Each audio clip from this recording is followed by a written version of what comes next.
Thank you, Jennifer. And now we're going to talk about engaging and retaining existing members. And you'll find that really everything here kind of bleeds, everything builds upon the other. So everything that we did beforehand is going to help and feed into what we're doing now. Everything that we missed, that we didn't do in the first two steps, are going to make the third step more difficult. Okay, Leo.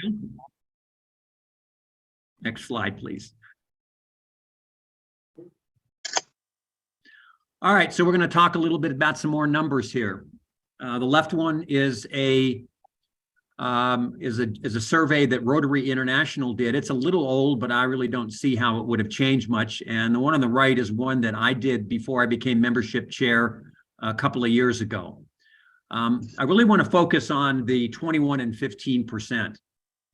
21% of the people left because they didn't like the club environment, and 15 said that the club didn't meet their expectations. And to me, that's a definite red flag that we did not do a good job on during the attraction and the onboarding process, that they did not really understand what the club was doing, and the club didn't understand what they were doing. 36%, 1 in 3 members. Yes? Oh, okay. I thought I had someone had a question. So 36% of the people, they just didn't get it when they became members, and they did not pick it up later on when they became members and then subsequently left the club. And the bottom one, the 43 and 35%, is really kind of an alarming statistic. They left and they had such a bad experience, they wouldn't recommend either Rotary or their club. And I don't know if you've ever been to a restaurant when you've had a really good meal, you go out and tell people. If you go to a restaurant, you have a terrible meal, you go out and tell somebody. This data doesn't say whether they were just marginally dissatisfied or whether they were really dissatisfied. The hope is that they were not really dissatisfied, because then they would be out telling people that Rotary, not good things about Rotary. And in a small community, that could be a problem because word gets around. And the second chart on the right-hand side, that big blue, we've talked about that. That is our numbers in addition to what Rotary says. First 2 years, we're going to lose half our new members. And that's not only what I did on a short survey. I went and looked at the 5-year data for all of for District 5500, and it was 50%. So that's a good number. We're going to lose 50% of our people in the first 2 years. And then again, at the third, the 5th year, we'll lose 20% of them. So the bulk of people leave are early Rotarians because Rotary really hasn't stuck in their lives. They haven't really become Rotarians. Next slide. And this is specifically to us. Bob, I think, asked for why people are leaving. First thing I want to hit is the last bullet on the left-hand side, and actually the pie chart piece up around noon. People think that people are leaving Rotary because they're dying, and that's not true. We do lose people because of death, but it's 10%. And if you were at the district conference, we did a in memoriam section, and we showed 23 names of people who had died last year in the district. We brought in 230 members. So 10% is probably a reasonable number. So it's, you can't do anything about that. But I just want everybody not to think that the reason that we have a membership problem in Rotary is because everybody's dying. That's not the case. A couple other things is that there's a lot of, once somebody is kind of on the way out the door, it seems like the club just kind of doesn't have conversations with them. I'm sure you can know when a member is on the fence or on their way out, and we're not having the conversations that we should have to try to get them to come back in. If you've ever been a manager, when you have a marginal employee and have to have that discussion, it's no fun. And I think that's similar to what happens here, is that we don't want to have those kind of conversations with someone because they're uncomfortable for both you and for the member.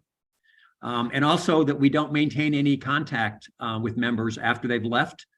It's kind of like they've been excommunicated, but they all said that they would be willing to maintain some contact. You might be able to get them to come back in or at least work for service projects.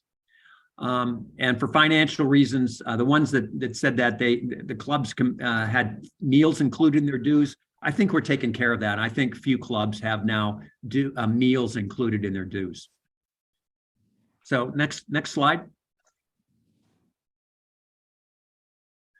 So what do you do for members? What can you do to try to keep them? Why do they leave? And what can you do to try to keep them engaged in the club? They leave because they just really haven't become engaged with the club events. They've just been kind of just coming to meetings and there's not really anything they're really getting involved with. They haven't met the friend, which is what Jennifer talked about earlier. They haven't really made room in their lives for Rotary.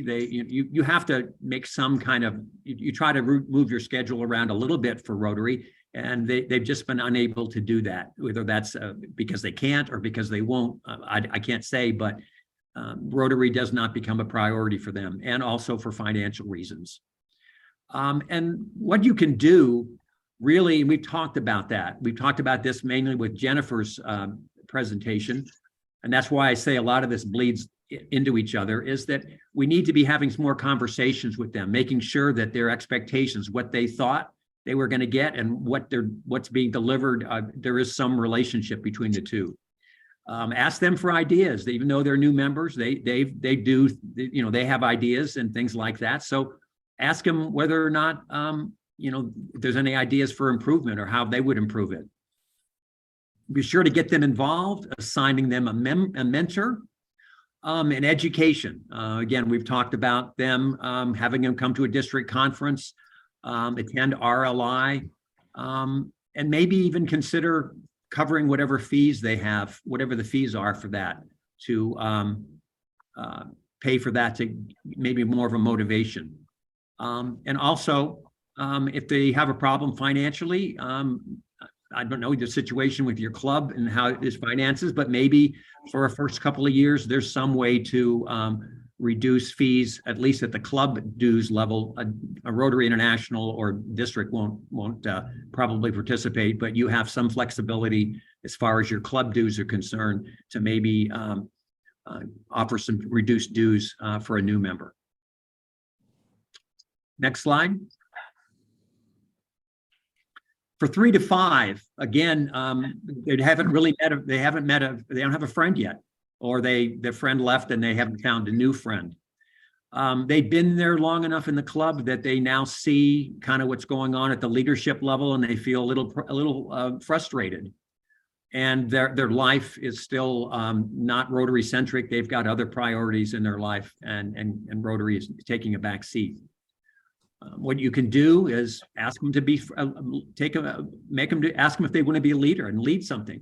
It's much easier. It's much harder to be part of a process in which you're responsible for making the change. It's much easier just to be from the peanut gallery and make criticize and those kind of things. So once they become a member or excuse me, an officer or a committee member, then all of a sudden things change and they see the other side of the coin, and it's a bit different experience for them. You might want to start getting them involved in the district. They've kind of gone a step up from being a club member to maybe a board member. Now you can have them start looking at the district. Don, for example, I think one of the action items he has is he'd like every club to have one member in a district position, and something like that could be possible.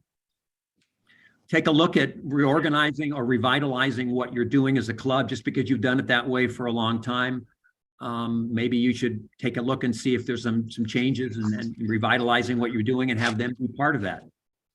Again, more ideas, and then also be sure we're using their expertise. We should take advantage, understand who they are, what they like to do, what they're good at, and see if there's a position in the club that will match that for them. 6 years and plus, these are your long-term Rotarians, and one of the reasons is burnout. Again, they haven't met their fellowship expectations, They're now seeing the district and the club leadership, and again, they have some frustration with that, or they've been long enough and they're going to retire and move to a new location. So what you can do, get them involved in more activities at the district and the district level, have them be one of your mentors for new members, and also have them be a mentor for an assignment in a service project or a fundraising project that they've always been doing. Someone who's been there for 6 years, it's okay, Bruce is going to do this again. Joe is going to do this again. And a lot of times it's the same people doing the jobs, and the burnout is a real problem. So you can get someone to stay on longer who's been doing it for 3 or 5 years. If you say, hey, Joe is going to shadow you so that they will reduce their workload in the coming year and train their replacement.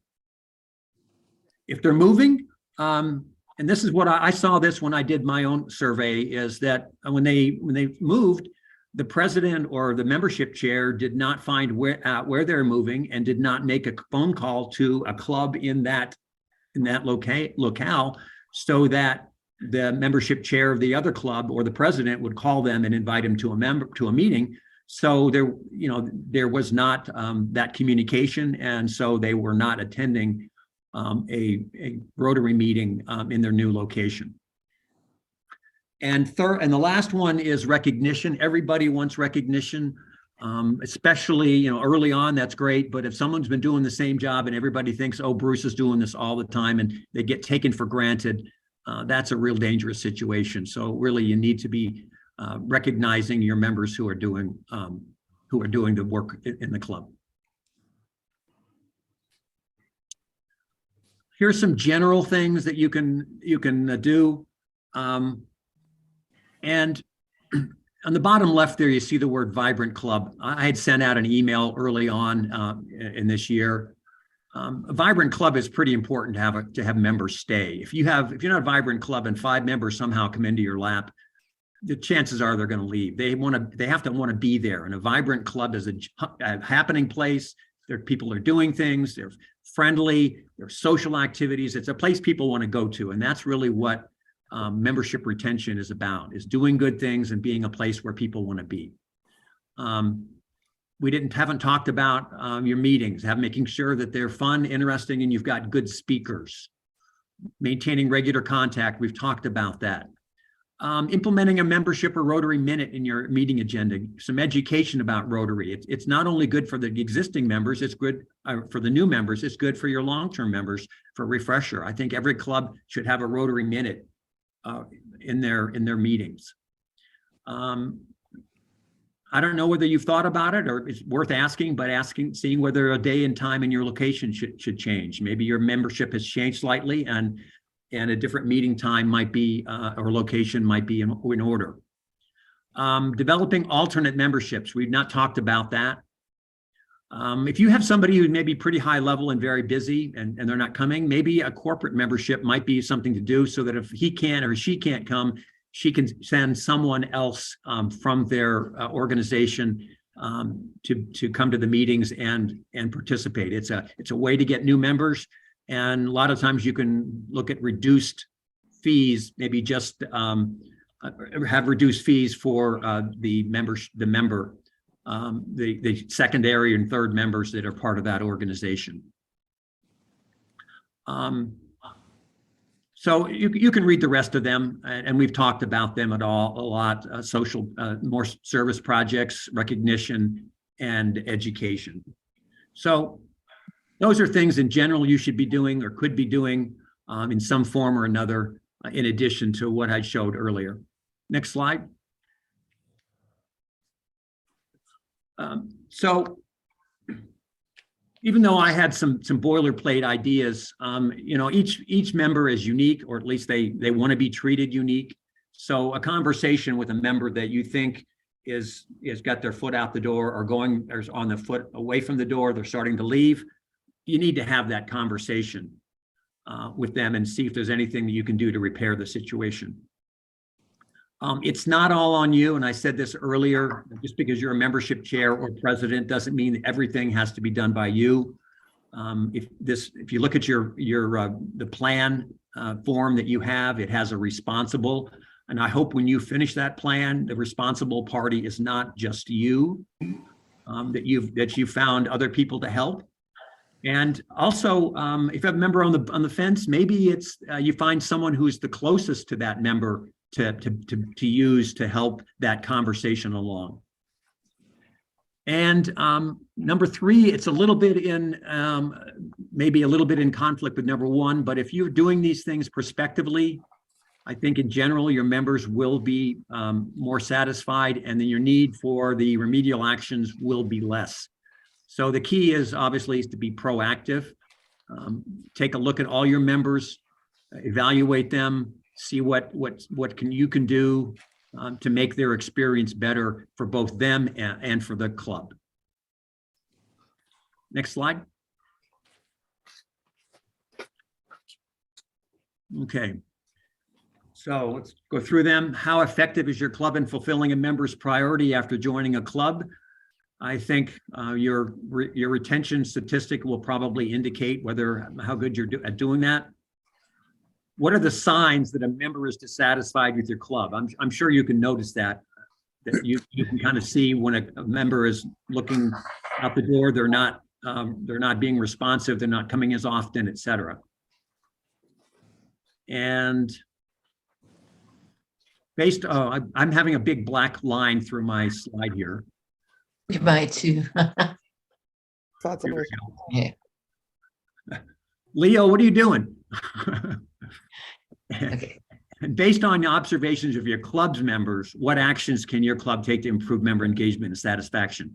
Each club is unique. You've got your own situation. You got your own members. So, take a look, and when you're thinking about it and putting your plan together, what is it about your club that you think needs to happen? So we've had all these actions. Maybe you need to customize them a little bit for your club and your situation. Bigger clubs probably have a different situation than a smaller club. So when you think about all these ideas are thrown out, is how does that apply to what my club is and what my club is and who the people are in there. So I think that's the last one, and I think we're ready to go to a breakout room. Any questions or any comments before we go to the breakout rooms? They wouldn't agree. If they don't agree, we wouldn't do it, but otherwise. Mm-hmm. Yeah, because the person would interview them, like the person that has the Facebook. You say, we want to feature you, and then you take their picture, and then you ask them certain questions, and then you put the little post about them. So if they say, no, I don't want to do that, then you go to the next person. Yeah, I was informed the other day that you might have to have a document that they sign that then will eliminate legal action. Like a release specifically when a photo is involved. Yeah, that's probably a good idea, but like if you're just talking to one of your members and it's your Rotary Facebook page, that's their consent that they're talking to you and they're letting you do that, Now, if you just featured them without asking them, that would be a problem. And putting a picture without asking them. So I don't really think that, because especially if our Facebooks are public, which most of them are, they would already know that. But we could have a little when the questionnaire, if we do that, we could have a questionnaire and then just say, you realize you're going to be on Facebook, right? Yeah. For children, you definitely need to get some approval. You just can't be putting children's pictures up on Facebook. Special needs people. Yeah. Okay, so let's go on to Candy. What did your group come up with? Okay, we came up with some really great ideas. Number one, cool idea was having a family of Rotary committee that will get meals out to people whose maybe spouses died, to follow up with why somebody's not there, to assist in anything that they need. So when you see somebody not coming you follow up with it.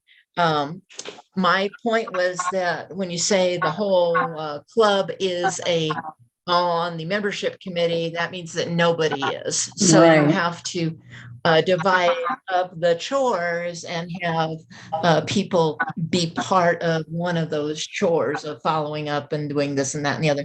One was that you can't over communicate. One really great one was you don't take your members for granted. You have like a little award. This was so cool. That without them knowing or whatever, you just call them up and say to everybody, hey, this is, Mary this weekend spent 5 hours in the food bank at the food bank helping out, so let's congratulate her for her service to the community, or this person is the one, like in my club, it's Bob Fusco's the guy that brings all the stuff for the meeting, the flags, the the badges, everything. He's the one that drags them all in and then drags them all the way at the end, or this person is doing this part to set up for a meeting. So yeah, just recognize what they're doing and thanking them for it. So we're not taking them for granted. And sending out these electronic birthday cards, electronic anniversary cards, and you can get that information of who's having those anniversaries and stuff on your club runner or from Rotary. They will share a sheet for you with all those dates on it by a month. So you have those things that you can do. So I think that were most of our things. So anybody else that wants to jump in and say what I forgot, because we had just fantastic ideas after one another. Okay, I guess that's it from us. John, what did your group say? Yeah, so we had a lot of lively discussion as well, but what it boiled down to, one quick takeaway was if you're not having a good time as the leaders of your club, then quite likely nobody's having a good time. So make sure you're having fun, make sure you're having a lot of socials and making that meeting entertaining for folks. And one other thing I'll add to that, John, was a comment about the president, having just coffee with an individual, and going through. I'm getting feedback. I don't know if I'm coming through or not. Can everybody Okay. Mute? Well, please? basically, to try to sum it up, the president meeting individually over coffee with the individuals, annually. Our club is small, so that's not a hard thing for him to be able to do, or she would be able to do. And just to make sure that we're meeting the needs of that individual. Okay. Any other things before we go on?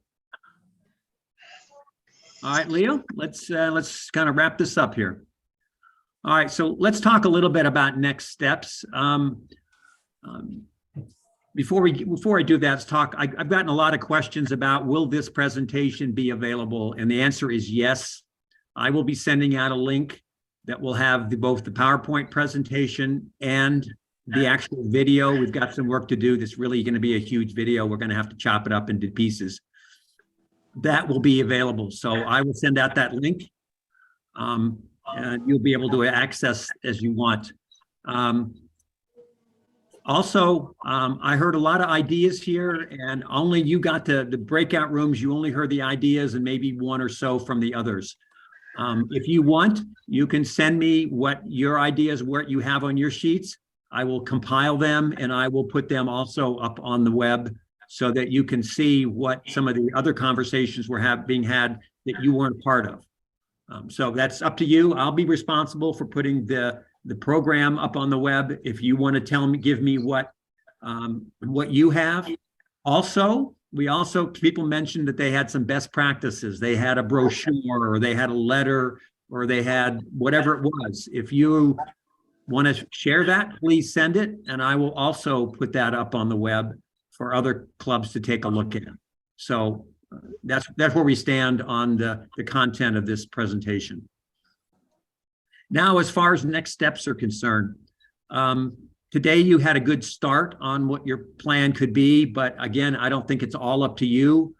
It's up to you to be a manager of the plan, but it's really, you're going to need some help. So you need to take this plan, if you would, back to your clubs, talk with your membership committee and your boards, and fine tune this plan, and also start to fill in the responsible column and the dates that are there. Today is, Saturday, it's noon. You've got the rest of the day. You're going to be doing your things, whatever you do on a Saturday. Sunday, you've got the same thing. And if you're like me, you're going to go watch the Chiefs beat the Bengals. And then, Yes. No, and then this week you're going to have a meeting, and then sometime in the next month you're going to have a board meeting. So what I'm asking is that within the next month, that you've had the sufficient number of meetings to get a plan put together, get names put on them, and get an agreement to start then working the plan. So you take the plan back to your clubs, fine tune it with your committees and boards, identify responsible parties to complete the action, get agreement. So items 1 through 3, I'm asking if you would get those complete by the end of February, and then start to work the identified actions in a sequence that's best for you. Don't try to boil the ocean. Just work slow and steady and show improvement. And once you have improvement, you'll just want to continue on. Assess the program monthly to see what needs to be fine-tuned and adapt and respond. And I am here to help. Any questions you have, some help you need. I've sent out enough emails. You have my contact info. We've got people, Marcos is in the Yuma area, Candy is in Sierra Vista, Charlotte is in the Tucson area, Wendy is in the northern Tucson area, and I'm down in the southern part of the state. So we're all available to help you. But really, we need for you to take the next step and start working the plan. It's, as John said, it is intentional. It's not going to happen on your own. These are great ideas you all came up with. Now the time is to act on those great ideas. So thank you for attending, and I'll be in contact with you again. I've been in contact with you over the years, at least over the year, with the membership chair and the presidents with ideas and things with relating to membership. I'll continue to do that. And I hope to hear from you about what you're going to take forward from what you learned today.